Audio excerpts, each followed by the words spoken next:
My topic today is going to talk about the Merchant Marine Act of 1920, what I refer to as America's first national maritime strategy. Not naval strategy, but maritime strategy. And one of the things that we talk about a lot with regards to sea power is the military application of sea power, the naval application. Unfortunately, what we don't tend to talk about is the commercial application, how the commercial merchant marine is used by militaries to execute sea power. In the post-World War I era, there are two events that really dominate that time period. The first is the Grand Scuttle. It is the scuttle of the High Seas Fleet up at Scapa Flow on June 21st, 1919, just prior to the signing of the Treaty of Versailles. Von Ritter wants to get rid of the fleet so it's not turned over to the Allies. It won't fall into Allied hands, and so he executes the Grand Scuttle, with most of the fleet winding up in the bottom of the flow.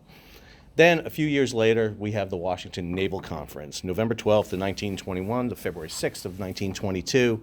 The major nations, the British, the Americans, the Japanese, Italians, and the French, all meet in Washington to discuss about the size and limitations of it. And as we all know the details, one of the treaties that comes out of that conference is the Five-Power Treaty, which gives us the infamous 553 ratio, which sets the amount of capital ships that each of these nations can have, with the ratio 553 referring to the U.S., the British, and the Japanese. Poor Italians and French get 1.67. Italians never get the respect they deserve. What is not commonly referred to is the agreements that happen regarding the commercial merchant marine. In the Treaty of Versailles, Article 244, Annex 3, specifically deals with the fate of the German merchant marine. Under that article, all vessels over 1,600 gross tons were to be surrendered to the Allies. Vessels between 1,000 and 1,600 gross tons, 50% were to be surrendered to the Allies, and 25% of all fishing and trawler vessels to the Allies. Basically, the Germans were to be stripped of their commercial merchant marine. The ships above there represent probably the pinnacle of the German merchant marine. Those are the three Imperata-class liners used by the Hamburg America line. The one on the left there was the Vaterland. She became USS Leviathan during World War I, transported over 98,000 American troops during the First World War. The other two are the Imperata herself in the middle, and on the right is the Bismarck. Both those vessels will eventually be handed over to the British to replace the lost Lusitania and Britannic, becoming the Berengaria and the Majestic. But before Berengaria, the vessel in the middle, is turned over, Imperata became a subject of issues between the U.S. and the British. The U.S. required vessels to return the American Expeditionary Force, because while the British assisted transporting the American Expeditionary Force to France, they transport 49% of the AEF. At the end of World War I, the United States transports 82% of the AEF back. The British do not make their vessels available to them for a variety of reasons. Number one, they have to return British troops, they have to return Dominion troops, but most importantly, they need to get their vessels back onto the major trade routes. And so Imperata, along with 8 other vessels, which were in Germany during the war, Bismarck had not been finished yet, were handed over to the Americans on a short-term basis. And in one of the great moments in U.S. history, for a very short time in the history of the United States Navy, there was a USS Imperata. It's just a great name right there. And they're just fantastic. I want a hat that says that. The fate of the German merchant marine was very significant to both the Americans and the British because of events that happened during the First World War, particularly the shipbuilding program. The graph there on the left shows you the shipbuilding of Britain and the United States. The United States is that small little line at the bottom on the left. The British merchant marine is on the top throughout until you hit 1917, and then it's flipped. And this issue is one of the big concerns that the British had, that during World War I, the Americans initiated an emergency shipbuilding program that absolutely put them in second place. During the war, the British shifted their production, cut merchant ship production in half to focus on the construction of combatants, largely dreadnoughts initially, and then shifting over to escort vessels. But unfortunately, the British suffered from the first and second unrestricted submarine warfare, and they had to shift back over to ship construction, merchant ship construction. And in 1917, actually 1916, they established a shipping control office to pool their shipping. They hadn't done that yet. So one of the things they begin to do is nationalize their merchant marine. But in 1917, they implement standardization designs to get more vessels out. But in the meantime, the United States program is leaving the British behind. And the big fear is, again, nobody knows but us as good historians that the war ends on November 11th, 1918. They're planning for this war to go into 1919, conceivably 1920, at which point the U.S. merchant marine would far exceed the British merchant marine. And this goes back to events prior to American entry in World War I. In 1916, the United States initiates the Naval Act. The Naval Act of 1916 aims to create a navy of large combatants, 10 battleships, the 4 Colorados, the 6 South Dakotas, 6 Lexington-class battle cruisers, 10 Omaha-class light cruisers, 50 destroyers, a navy second to none. Basically really put a grave challenge to the British. What's not commonly referred to and not commonly known is at the same time a shipping act was passed in 1916. This is known as the Alexander Act for John Alexander, Democrat from Missouri. He puts in process what eventually becomes the U.S. Shipping Bureau, the very first U.S. government agency to basically oversee merchant shipping. They form an emergency fleet corporation to initiate ship construction, because one of the issues that had happened to the United States in 1914 is U.S. goods were left at the dock. When World War I happened, the British merchant marine and the German merchant marine were nowhere to be found. The German merchant marine ran for cover, a lot of vessels into American ports. The British merchant marine was diverted to carrying trade for the military, and American goods piled on the docks could not be exported. And so one of the things that the Shipping Act aimed to do was prevent that. They create the Emergency Fleet Corporation to build vessels. They give it $50 million to initiate a shipbuilding program. They acquire vessels for use as naval auxiliaries. They start basically regulating commerce. And most importantly of all, they want to get the United States prepared to be self-sufficient and get American ships onto international trade routes. Most American ships prior to World War I were in the coastwise trade. Remember, there's no interstate highway system, there's no interstate pipeline system, so large deep draft vessels are being used, particularly now with the advent of the Panama Canal and getting them across. That use of American ships in international trade runs into a little bit of problem in 1917. And as Rodney Carlyle makes his argument in Sovereignty at Sea, it's not the Zimmerman telegram that gets us into World War I. I'm sorry, Barbara Tuchman, wherever you are. It is the fact that 10 American ships are sunk, 64 merchant mariners are killed.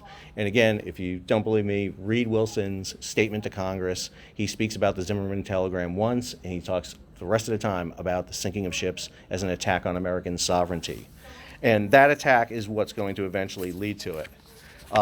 In World War I, Wilson will eventually appoint 2 people that unfortunately don't ever get attention in World War I. That's going to be Edward Hurley as the head of the U.S. Shipping Bureau, and Charles Schwab, who doesn't just sell you insurance, but was actually the head of the Emergency Fleet Corporation.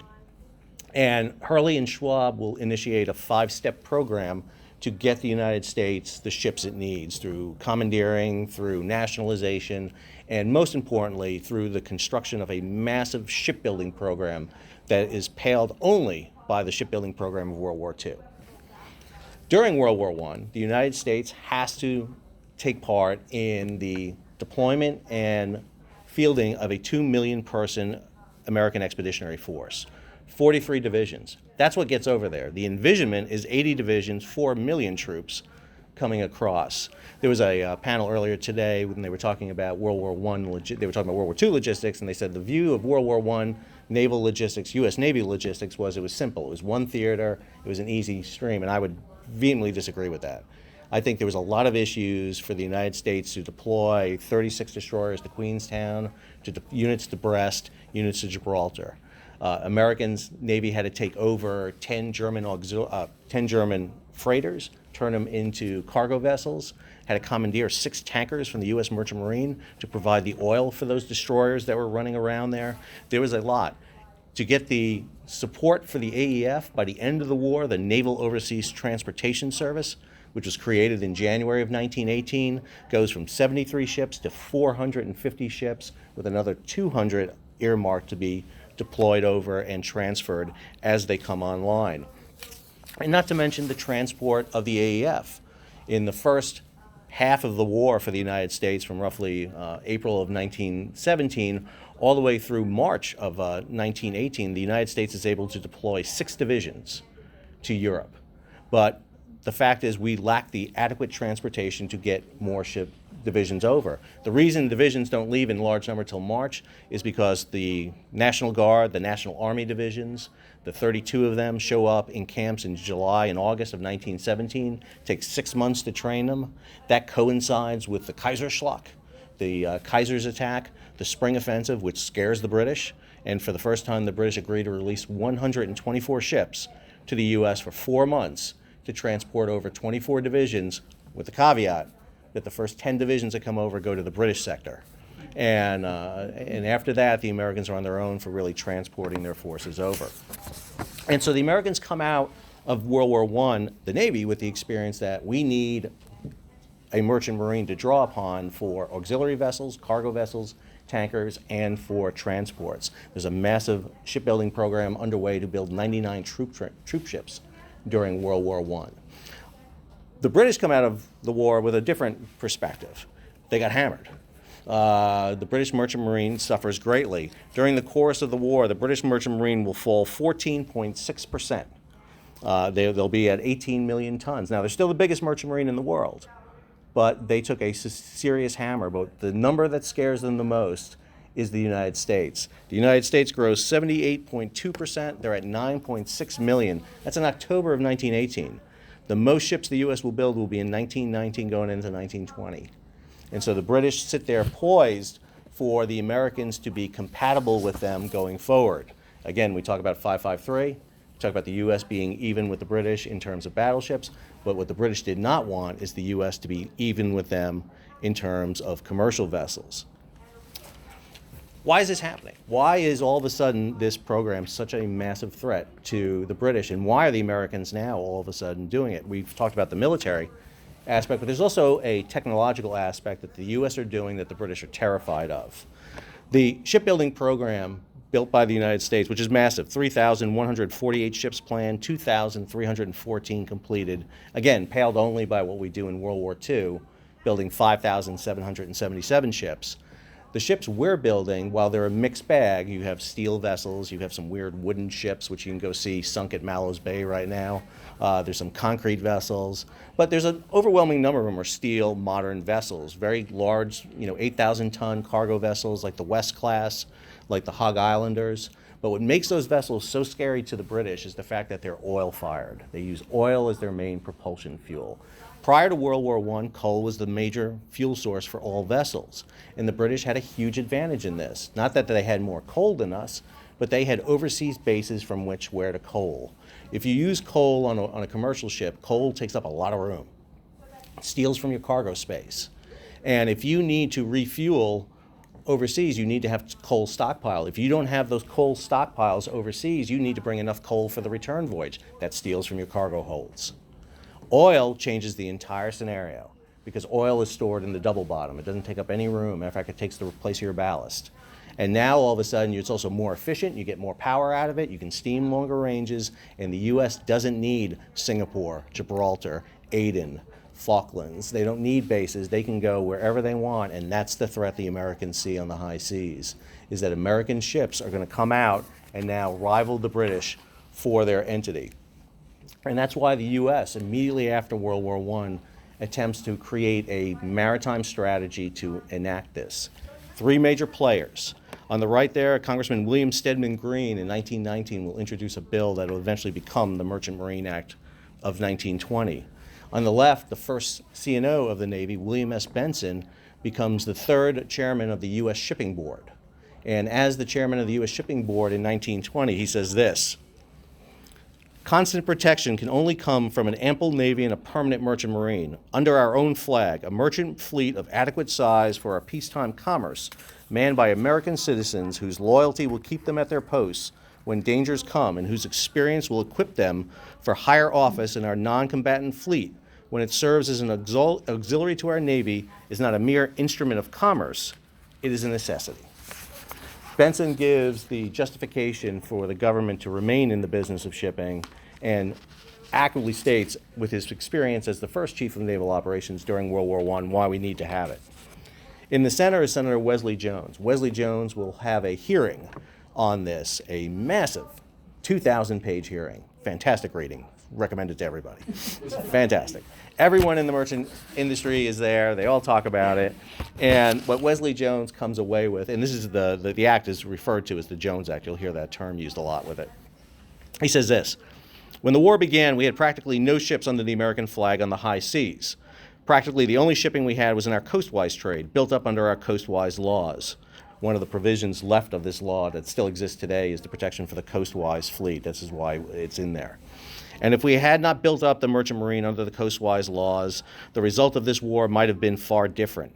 We want to build up our merchant marine in the foreign trade, the overseas trade. We had no such merchant marine when the war broke out. Ships alone do not make a merchant marine. They must have cargoes, they must have traffic, they must have business, or they will be laid up or sold to foreign countries. Routes must be established and trade developed to maintain them. And so right from the very beginning, one of the things we see is the United States pushes aggressively to get out on the overseas trade lanes.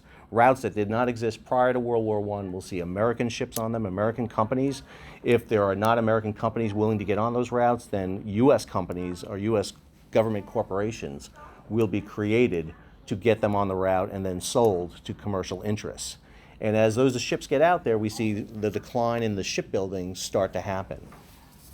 And the U.S. poses a major threat at this time. The act goes into law in June of 1920. This is the preamble to the act, where it states basically here for everybody, and including the U.S. and also the British, that is necessary for the national defense and for proper growth of its foreign and domestic commerce, that the United States shall have a merchant marine of the best equipped, most suitable types of vessels, sufficient to carry the greater portion of its commerce and serve as a naval or military auxiliary in time of war or national emergency. This law that's created, it's a massive bill, 39 sections, and what it does is it takes previous laws, it codifies them into one law, it establishes the principle of sailing the ships built by the U.S. Shipping Board, the Emergency Fleet Corporation, to sell them out there and to ensure there's an American presence on the high seas, something that was lacking just before World War I. The issue comes, but it kind of falls flat. Why is this not a big issue at the Washington Naval Conference? Why is this removed by the time late 1921, 1922? Change in administration, the Harding administration comes in, we have return to normalcy, and one of the elements of return to normalcy was to get the government out of commercial industries, denationalize, turn things over, and so Harding orders his new chairman of the U.S. Shipping Board to basically start turning everything back over, commercialize it. He orders the sale of the last of the vessels in the fleet sold off. However, because he's also fighting to eliminate the national debt, he wants to sell those vessels for the cost, for the exact dollar it costs to build them. And unfortunately, during World War I, ships were built at a very fast pace. They were premium vessel ships, and what wound up happening is a lot of vessels did not get sold. And the U.S. Merchant Marine doesn't become the major threat that the British sees. While the U.S. Merchant Marine does not become the #1 merchant marine in the world at the time of World War II, it does become the second. And it is present in the Pacific, in the Atlantic, in the Indian Ocean, along the American coast. And most importantly of all, lessons are learned from this. Subsequent laws, the Merchant Marine Act of 1928 will build additional passenger vessels, which help supplement the troop transports, which weren't finished at the end of World War I. And then the Merchant Marine Act of 1936, which was the brainchild of a little assistant secretary of the Navy called Franklin Delano Roosevelt, will initiate an act which will allow the beginning of a construction of a naval program and an auxiliary ship program built to a standardized design that will start pumping out ships in 1937, so that by the time December 7th, 1941, the products of that fleet are present at Pearl Harbor. USS Neosho is one of those ships built in that program. The first Liberty ships are down the ways in September of 1941. And basically, in the first 50 ships built in a 500-ship initial program, 37 of them will find themselves into military service. The other 13 will provide essential commercial service. The arsenal of democracy that is essential to win World War I is useless if you can't get it from the home front to the battlefront. And really, it's the Merchant Marine Act of 1920, that first piece of maritime strategy that allows us to get victory into World War II, was a direct result of World War I. Thank you.